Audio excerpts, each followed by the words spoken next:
श्री शिवाय नमस्तुभ्यम हर हर महादेव। दोस्तों, आप सभी लोग जानते हैं कि 1 फरवरी 2026 यानी रविवार को पड़ रही है माघ महीने की पूर्णिमा तिथि। और दोस्तों, ये वो तिथि है जो माघ महीने में पड़ने वाली सबसे बड़ी तिथि है, क्योंकि यह रविवार के दिन पड़ रही है। और इस दिन स्नान दान करना बहुत ही शुभ माना जाता है। और इसी दिन किया गया 2 आटे के दीपक का उपाय कभी भी खाली नहीं जाता है और इसका बहुत ही बड़ा और विशेष महत्व होता है। पूज्य गुरु जी ने कहा है, अगर कभी भी मौका लग जाए और माघ महीने की पूर्णिमा रविवार को पड़ जाए तो आप लोगों को 2 दीपक वाला उपाय तो अवश्य ही करना चाहिए। और इन दोनों का संयोग बहुत ही कम आता है।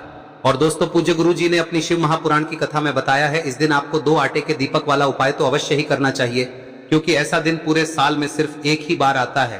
और दोस्तों, आप सभी लोग जानते हो कि माघ पूर्णिमा का अगर सबसे बड़ा कोई उपाय है तो वो 2 आटे के दीपक वाला उपाय है। तो दोस्तों, इस पूर्णिमा के दिन आप लोगों को इस 2 दीपक वाले उपाय को जरूर करना है। बहुत सारे लोग होंगे जिन लोगों ने इस उपाय को न किया हो, मतलब पूरा साल निकल गया और उन्होंने किसी भी दिन इस 2 आटे के दीपक वाले उपाय को न किया हो। पर दोस्तों, आपके पास एक आखिरी मौका बचा हुआ है, जो कि 1 फरवरी के दिन है। तो इस दिन आप लोगों को इस वाले उपाय को जरूर कर लेना है। भले ही आपने पूरे साल भर इस उपाय को ना किया हो, पर अगर आपने इस माघ महीने में पड़ने वाली पूर्णिमा के दिन अगर इस वाले उपाय को कर लिया तो आपको इस उपाय को करने का वो फल मिलेगा जिसकी आपने कभी कल्पना भी नहीं करी होगी। इसीलिए आप लोग इस वाले उपाय को एक बार जरूर कर लेना, ताकि आप लोगों के हाथ से यह मौका ना जा सके और आपको इस उपाय को करने का फल मिल सके। दोस्तों, यह उपाय पंडित जी ने अपनी अभी की ही शिव महापुराण की कथा में बताया है। जिस उपाय को आज हम आपको बहुत अच्छे से समझाने वाले हैं। इस वीडियो को देखने के बाद इस उपाय को समझने के लिए आपको कोई और वीडियो को देखने की जरूरत नहीं पड़ेगी। तो चलिए दोस्तों, उपाय को शुरू करते हैं। देखिए, यह इस माघ महीने के रविवार के दिन ये इतना खास होता है, इतना महत्वपूर्ण होता है। देखा गया है कभी कभी बड़े बड़े पूजा पाठ अनुष्ठान से जो मनोकामना पूर्ण नहीं होते, वो इस माघ महीने के पूर्णिमा के दिन एक छोटे से उपाय करने से ही आपकी मनोकामना पूर्ण हो जाती है। और बहुत सारे लोगों ने इस उपाय को किया भी है और उनको इस उपाय को करने का फल भी जरूर मिला है। अगर आप लोग भी इस उपाय को माघ पूर्णिमा व्रत के दिन करना चाहते हैं तो आप इस उपाय को पहले अच्छे से समझ लेना, सुन लेना, उसके बाद करना। आपको इस उपाय का फल जरूर मिलेगा। और इस उपाय को कर लेने से आपके घर में चाहे किसी भी प्रकार की दुख और समस्या क्यों ना चल रही हो, आपको उसका कारण भी नहीं पता है कि भाई यह समस्या किस कारण से चल रही है। उसका कुछ भी कारण हो सकता है, जैसे पितृदोष हो सकता है या किसी भी तरह का मंगल दोष भी हो सकता है। तो इस दिन आप लोगों को यह वाला उपाय कर लेना है। यह एक ऐसा उपाय है जिस उपाय को अगर किसी विशेष दिन पर किया जाए तो भाई उस विशेष दिन का जो है वह तो हमें मिलता ही मिलता है। पर हमने उस दिन पर इस उपाय को किया है तो हमें उससे भी बड़ा फल मिलता है, और फल बहुत जल्दी मिलता है, क्योंकि आप इस उपाय को बहुत ही बड़े और विशेष दिन पर कर रहे हो। तो चलिए अब उपाय के बारे में बात करते हैं, लेकिन उससे पहले आप लोगों को यह जानना आवश्यक है कि आखिर यह उपाय किस समय करना है, किसको करना है और कैसे करना है। तो चलिए हम आगे आपको वीडियो में एक एक करके बता देते हैं। लेकिन उससे पहले अगर आप लोग हमारे चैनल पर नए हैं तो हमारे चैनल को सब्सक्राइब कर लेना और इस वीडियो को लाइक करके कमेंट बॉक्स में श्री शिवाय नमस्तुभ्यम ओम नमः शिवाय जरूर टाइप कर देना। और अपने फायदे के लिए, गरीबी दूर करने के लिए इस वीडियो को पूरा देखकर जाना, तभी आपको लाभ की प्राप्ति होगी।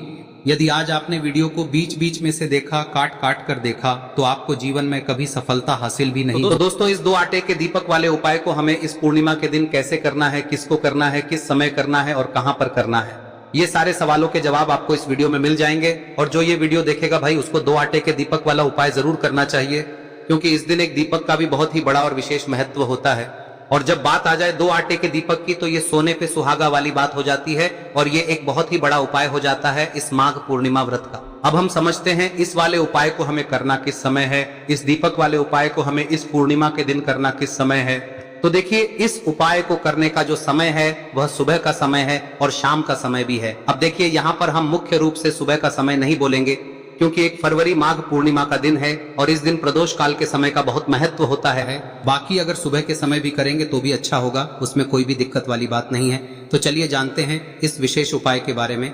लेकिन उससे पहले एक प्रार्थना, अगर आप इस चैनल पर नए हैं तो आप इस वीडियो को लाइक करें, चैनल को सब्सक्राइब करें और कमेंट बॉक्स में आप अपनी राशि या अपना नाम जरूर डाल दें, क्योंकि हम राशि से जुड़ा भाग्य भी बताते हैं और भाग्य में चल रही परेशानियों को दूर करने के लिए वह आसान से आसान उपाय भी बताते हैं। तो चलिए अब हम अपने सबसे पहले उपाय की बात कर लेते हैं। देखिए, माघ मास के दिनों में विशेषकर भगवान शिव और माता पार्वती और विष्णु भगवान का पूजन किया जाता है। अब साथ ही साथ माघ पूर्णिमा का दिन भी पड़ गया है, तो ऐसा समझ लीजिए आपके जीवन में धन भी आएगा, सुख भी आएगा, धन बढ़ेगा भी, और साथ ही साथ आपके जीवन के सारे संकटों को भगवान शिव जी दूर कर देंगे।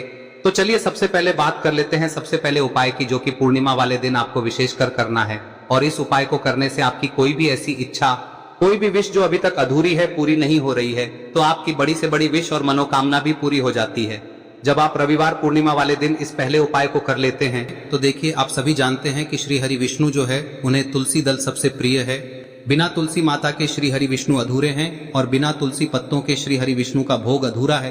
अब श्री हरि विष्णु को प्रसन्न करके आप अपनी किसी भी मनोकामना को पूरा कर सकते हैं, क्योंकि श्री हरि विष्णु प्रसन्न हो गए तो आपकी कोई भी विश और इच्छा मनोकामना अधूरी नहीं रहेंगी। तो आपको तुलसी के 5 पत्ते लेने हैं। अब ये 5 तुलसी के पत्ते जो आपने लिए हैं, ये 5 तुलसी के पत्ते आपको श्री हरि विष्णु को अर्पित करने हैं। अपने घर के मंदिर में ही ठीक है, ऐसा आपको करना है। आपके घर में श्री हरि विष्णु की कोई मूर्ति है, प्रतिमा है, वहां पर यह 5 तुलसी के पत्ते आप रखें और साथ ही साथ एक देसी घी का दीपक गोल बाती का आपको लगाना है और ओम नमो भगवते वासुदेवाय नमः इस मंत्र का आपको 11 बार जप करना है। देखो मंत्र कौन सा है, ओम नमो भगवते वासुदेवाय नमः, और फिर श्री हरि विष्णु से अपनी विश, अपनी इच्छा, अपनी मनोकामना कह देना और फिर देखना आपकी विश और इच्छा, जो भी आपकी मनोकामना है, जो भी अपने जीवन में आपको चाहिए। अगर निर्धनता बहुत है, आप अपने घर से गरीबी को दूर करना चाहते हैं, या फिर धन आपका बढ़ता नहीं है, आप चाहते हैं कि आपका धन बढ़े, या फिर आपके घर में फिजूल खर्ची बहुत होती है, पैसा आपके पास नहीं रुकता है, आप चाहते हैं कि पैसा आपके पास रुके, या फिर घर में कोई व्यक्ति ऐसा है जो बहुत बीमार रहता है, या फिर किसी का विवाह नहीं हो पा रहा है, तो जो भी आपकी इच्छा है, जो भी आपके विश है, बस एक बार श्री हरि विष्णु से कह दें। दिन है, साथ ही 7 साल का सबसे बड़ा दिन है। यह दिन इतना उत्तम है कि जो आप श्री हरि विष्णु से मांग लेंगे, जो उनसे कह देंगे, वह आपकी विश, आपकी मनोकामना को बहुत जल्दी पूरा कर देंगे। तो यह पहला उपाय है। चलिए बात करते हैं दूसरे उपाय की। देखो, यदि आपके जीवन में आर्थिक संकट बहुत अधिक हो रहे हैं, धन की समस्या लगातार जीवन में बनी हुई है, एक एक रुपयों को प्राप्त करने के लिए आपको बहुत अधिक मेहनत कर रहे हैं, तो आज रात्रि में सोने से पहले आपको हो यह चमत्कारी दीपक का उपाय अवश्य करना है। या फिर यदि आपका जो व्यापार है, बिजनेस है, दुकान है, वह अच्छे से नहीं चल पा रही है, तो आज रात्रि में इस विशेष दीपक का उपाय आपको अवश्य करना चाहिए। देखो दोस्तों, दीपक हमारे घर में सभी नकारात्मक शक्ति को बाहर करता है। यह उपाय आपको साल में केवल 1 बार करने का ही मौका मिलता है। देखिए, इस उपाय के लिए आपको तुलसी जी की जो सूखी लकड़ी होती है उसे ले लेना है। देखिए दोस्तों, यदि आपके पास पुरानी तुलसी जी की लकड़ी है तो उसे आप ले सकते हैं, और यदि आपके घर में तुलसी जी जो लकड़ी है वह सूखी हुई है तो उसकी लकड़ी आप तोड़ के इस्तेमाल कर सकते हैं। लेकिन आपको ध्यान रखना है कि सूर्यास्त से पहले पहले ही आपको ये जो तुलसी जी की लकड़ी है इसे अवश्य ही तोड़ लेना है। तो इस उपाय के लिए आपको सबसे पहले तो एक मिट्टी का दीपक लेना होगा, चाहे तो आटे का दीपक भी ले सके, क्योंकि आटे का दीपक सभी दीपक में सर्वोत्तम माना गया है। इस दीपक के अंदर आपको शुद्ध घी का प्रयोग करना होगा, और इससे दीपक के अंदर आपने जो तुलसी जी की लकड़ी ली है उसे भी रख देना है। लेकिन ये जो तुलसी जी की लकड़ी है, इसमें आपको चारों तरफ अच्छे से घी लगा लेना है। देखिए, गुरुजी ने बताया है कि जो तुलसी जी की लकड़ी है, यदि आप उपाय करते हैं और बहुत ही शीघ्रता से जल जाती है, तो इसके लिए आपको एक कार्य करना है। आपको थोड़ी सी रुई ले लेनी है और उस रुई को आपने जो तुलसी जी की लकड़ी ली है उस पर अच्छे से चारों तरफ लपेट देनी है। तुलसी जी की लकड़ी के ऊपर रुई लपेटने के बाद इसे आपको पूरा घी के अंदर डुबो लेना है। अब इसे आपको बाती के रूप में प्रयोग करना है। अब दोस्तों, इस दीपक को आपको प्रज्वलित कहां करना है? तो इस दीपक को आपको या तो भगवान विष्णु के सामने प्रज्वलित करना होगा, या फिर आपको भगवान श्री राम के सामने प्रज्वलित करना होगा, या फिर भगवान कृष्ण के सामने, यानी कि भगवान विष्णु के जो भी अवतार हैं उनके सामने आप ये दीपक प्रज्वलित कर सकते हैं। या फिर आप इस दीपक को माता तुलसी जी के सामने भी प्रज्वलित कर सकते हैं। पूज्य गुरु जी ने बताया है कि जो भी व्यक्ति इस प्रकार से तुलसी जी की डंडी से या दीपदान कर देता है, उसके जीवन में कभी भी धन की समस्या नहीं होती है। इसीलिए आपको ये पूरे साल में केवल 1 बार ही मौका मिलता है। इस उपाय को करके देखना, आपकी सभी इच्छाएं जरूर पूर्ण होंगी। ये जो उपाय है रात्रि में सोने से पहले करना है। अब बताते हैं तुलसी के गमले में आपको वह कौन सी चीज डालनी है जिस उपाय को करने से आप अपने जीवन में महाधनी बन जाएंगे। इतना धन आपको मिलेगा कि कभी भी आपके धन में कमी नहीं आएगी, कभी भी आपका धन बर्बाद नहीं होगा। आपके पैसे की बर्बादी बिल्कुल आपके जीवन से रुक जाएगी। और जो लोग कहते हैं कि घर में पैसा तो आता है, पैसा रुकता नहीं है और पैसा बढ़ता नहीं है, वृद्धि नहीं हो रही है, उन्हें भी विशेष यह तीसरा दिन जरूर करना चाहिए। तो देखिए, पहले ही आपको बता दिया कि श्री हरि विष्णु की पूजा और उनका भोग श्री मतलब तुलसी मैया के बिना अधूरा है ना। और तुलसी मैया जो है वह श्री हरि विष्णु के बिना अधूरी है। तो देखिए, जब भी आप तुलसी का कोई उपाय करेंगे तो सीधे सीधे आप श्री हरि विष्णु को प्रसन्न कर लेते हैं। अब व्यक्ति को, यानी जो भी व्यक्ति है, किस व्यक्ति को कितना धन देना है, यह श्री हरि विष्णु के हाथ में होता है। धन देने का काम माँ लक्ष्मी करती है, जो कि माँ तुलसी का ही एक रूप है। माँ तुलसी जो है यह माता लक्ष्मी का ही स्वरूप है ना। तो आपको करना क्या है, आपको लेनी है यहाँ पर हल्दी पिसी हुई, जो कि श्री हरि विष्णु से जुड़ी हुई है, आपके गुरु गृह से जुड़ी हुई है, आपकी कुंडली में गुरु को मजबूत करती है, सुख सौभाग्य को खींचने का काम करती है, धन को बढ़ाने का काम करती है। तो एक चुटकी पिसी हुई हल्दी आपको लेनी है और यह पिसी हुई सूखी हल्दी ही आपको अपने गमले में, तुलसी का पौधा जिस गमले में लगा है उसमें अच्छे से इस हल्दी को डालना है, ठीक है ना। और ओम नमो भगवते वासुदेवाय नमः इस मंत्र का जाप करना है। कितनी बार? कम से कम 11 बार जाप करना है।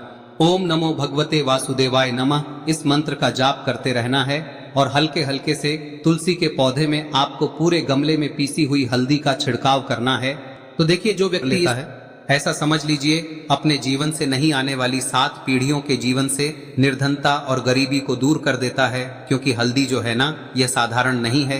हल्दी इतनी उत्तम होती है कि रातों रात आपके जीवन में चमत्कार करती है। आपने देखा होगा कि कोई भी शादी होती है, विवाह होता है ना, कोई भी ऐसा शुभ काम हम करते हैं उसमें हल्दी जरूर लेते हैं। गृह प्रवेश जब हम करते हैं तो हल्दी के स्वास्तिक का निर्माण करते हैं।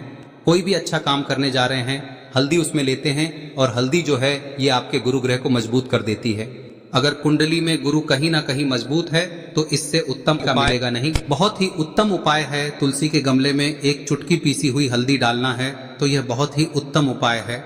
इस उपाय को आप जरूर, साल का सबसे बड़ा यह दिन है, तो इस उपाय को करने से श्री हरि विष्णु और महादेव आपसे न केवल प्रसन्न होते हैं, पाप होते हैं, आपसे इतना प्रसन्न हो जाते हैं कि जीवन में कभी आपके गरीबी और निर्धनता को नहीं आने देते हैं। तो चलिए अब बात कर लेते हैं अपने तीसरे उपाय की, जो कि मुख्य द्वार से जुड़ा हुआ है। और यह उपाय है स्थिर लक्ष्मी के वास के लिए। ऐसा पैसा आपके घर में आएगा जो आपके घर में ही रुकेगा। ऐसा पैसा कभी आपके घर में नहीं आएगा जो आपके घर से जाएगा और विशेषकर फिजूल खर्ची में जाएगा। अब आधे से ज्यादा लोगों की यही समस्या होती है कि घर में पैसा तो आता है लेकिन बहुत जल्दी घर से चला जाता है या फिर फिजूल खर्ची में चला जाता है। तो धन की बर्बादी जिन लोगों के घर में हो रही है उन्हें विशेषकर यह तीसरा उपाय करना है। या जिन लोगों के पास बिल्कुल पैसा आना बंद हो गया है, सर पर लगातार कर्जा बढ़ रहा है, उन्हें भी यह विशेष तीसरा उपाय करना है। तो देखिए, आपको फिर से क्या लेना है, हल्दी लेनी है पीसी हुई, जो कि श्री हरि विष्णु से ही जुड़ी हुई है ना। पीसी हुई हल्दी लेनी है और थोड़ा सा पानी डालकर उसका गाढ़ा गाढ़ा आपको पेस्ट बना लेना है। अब इसी हल्दी से आपको अपने घर में स्वास्तिक बनाने हैं। कितने स्वास्तिक? एक स्वास्तिक आपको बनाना है अपनी तिजोरी पर, जिसमें आप पैसा रखते हैं। चाहे तो आप संदूक में रखते हैं, अलमारी में रखते हैं, जिस चीज में भी पैसा रखते हैं, बस वहां पर हल्दी से एक स्वास्तिक बनाना है। दूसरा स्वस्तिक आपको कहाँ बनाना है? अपने घर के मंदिर में, है ना। और 2 स्वस्तिक आपको बनाने हैं अपने घर के मुख्य द्वार पर बाहर की तरफ। हल्दी से 4 स्वास्तिक आपको बनाने हैं। 2 स्वास्तिक मुख्य द्वार पर बाहर की तरफ, एक तिजोरी पर, है ना, और एक अपने घर के मंदिर में। बस यह उपाय आप लिया तो देखिए, जो धन की तिजोरी है उसमें पैसा भरा रहेगा। कभी भी धन की तिजोरी धन से खाली नहीं होगी, क्योंकि जहां पर हल्दी का स्वस्तिक एक होता है वहां कभी धन की कमी नहीं होती है। हमेशा वहां पर धन की देवी माता लक्ष्मी वास करती हैं, क्योंकि हल्दी किससे जुड़ी हुई है? श्री हरि विष्णु से। और माँ लक्ष्मी कहाँ होती है? जहाँ श्री हरि विष्णु वास करते हैं। अब बात करें कि आपके घर का मंदिर जो है उसमें अगर आप एक स्वास्तिक बनाते हैं तो आपके घर से ऊर्जा जो है, पूरे में ऊर्जा फैलती है ना। तो आपके घर में पॉजिटिव एनर्जी बढ़ती है, सकारात्मक ऊर्जा बढ़ाती है। जब आप अपने घर के मंदिर में हल्दी का स्वस्तिक बनाते हैं, आपके घर से बुरी शक्तियां, नेगेटिव एनर्जी जैसी चीजें बिल्कुल आपके घर में नहीं रुकती है। मुख्य द्वार तो इतना उत्तम होता है कि मुख्य द्वार से ही माँ लक्ष्मी की नजर सबसे पहले आपके मुख्य द्वार पर ही पड़ती है। और मुख्य द्वार पर अगर आपने हल्दी के स्वस्तिक बना दिए तो माँ लक्ष्मी देखते ही प्रसन्न हो जाती है, क्योंकि यह श्री हरि विष्णु से जुड़ी हुई है ना। और हल्दी के स्वास्तिक जहां पर जो व्यक्ति अपने घर के मुख्य द्वार पर बनाते हैं, ऐसा समझ लीजिए माँ लक्ष्मी उनके घर में वास करती ही करती है और कभी भी ऐसे घर को फिर छोड़कर नहीं जाती है। स्थिर लक्ष्मी का वास आपके घर में होगा। यह हल्दी के स्वास्तिक बहुत ही उत्तम है। साथ ही साथ कोशिश करें कि इस दिन गाय माता को हरी घास अवश्य खिलाएं। अगर आपको हमारी ये वीडियो पसंद आई हो तो हमारे इस वीडियो को लाइक करें, चैनल को सब्सक्राइब करें, कमेंट बॉक्स में लिखे हर हर महादेव जय मां लक्ष्मी। अब बात करते हैं अगले उपाय की। हम सभी के घरों में माता तुलसी का पौधा अवश्य ही होता है। तो देखिए, हमें तुलसी जी के पौधे से सबसे पहले तो 3 पत्ते तोड़ने। देखो, एकादशी वाले दिन आपको तुलसी के पत्ते नहीं तोड़ने। तो देखिए, तुलसी जी के आपको 3 पत्ते तोड़ने लेने, और इन तुलसी जी के पत्तों को तोड़ने के बाद आपको 1 चुटकी हल्दी भी अपने साथ में लेनी है। हल्दी के अंदर आपको जल मिलाकर के पेस्ट के रूप में तैयार करना है, और इसी के साथ में आपको एक दीपक भी लेना होगा। दीपक आप मिट्टी का भी ले सकते हैं, आटे का भी ले सकते हैं, और इस दीपक में आपको शुद्ध घी डाल के इसमें आपको लंबी रुई की बाती का प्रयोग करना है। देखिए दोस्तों, आपके पास 3 तुलसी जी के पत्ते हैं। तो पहला जो तुलसी जी का पत्ता है उस पर आपको सबसे पहले तो जो आपने हल्दी ली है उसकी एक बिंदी लगानी है। और पहला जो तुलसी जी का पत्ता है आपके घर में, भगवान विष्णु का चाहे कोई सा भी स्वरूप हो, चाहे लड्डू गोपाल जी का स्वरूप हो, या फिर भगवान कृष्ण की आपके मंदिर में प्रतिमा हो, या फिर भगवान श्री राम की प्रतिमाएं, उनके सामने आपको पहला तुलसी जी का पत्ता अर्पित करना है। अब देखिए दोस्तों, आपके पास जो 2 तुलसी जी के पत्ते हैं और आपके पास जो एक दीपक है, इन्हें आपको लेकर के पहुंचना है। अपने ही घर में तुलसी जी के पौधे के पास में देखिए, सबसे पहले तो आपके पास जो 2 तुलसी जी के पत्ते हैं उन पर भी आपको हल्दी की एक बिंदी लगानी है, और उन दोनों ही तुलसी जी के पत्तों को आपको अपने घर में तुलसी जी के पौधे के वहां पर ही अर्पित कर देने हैं। और इस प्रकार से यह दोनों पत्ते भी तुलसी जी के पौधे के पास में अर्पित करने के बाद अंत में जो आपके पास एक लंबी बाती का दीपक है, इसे आपको तुलसी जी के पौधे के पास में ही प्रज्वलित कर देना है। जो भी व्यक्ति अपने ही घर पर इस प्रकार से तुलसी जी के 3 पत्तों का यह उपाय कर लेता है तो उसका परिवार हमेशा खुश रहता है। उसके परिवार में कभी भी कोई भी संकट उत्पन्न नहीं होता है, और यदि आपके घर में जो भी ग्रह क्लेश है वह भी समाप्त होते हैं। तो इस प्रकार से ये सुंदर सा उपाय करना है। अब बात करते हैं अगले उपाय की। देखो, यदि आपके जीवन में आर्थिक संकट बहुत अधिक हो रहे हैं, धन की समस्या लगातार जीवन में बनी हुई है, एक रुपयों को प्राप्त करने के लिए आपको बहुत अधिक मेहनत कर रहे हैं, तो आज रात्रि में सोने से पहले आपको हो यह चमत्कारी दीपक का उपाय अवश्य करना है। या फिर यदि आपका जो व्यापार है, बिजनेस है, दुकान है, वह अच्छे से नहीं चल पा रही है,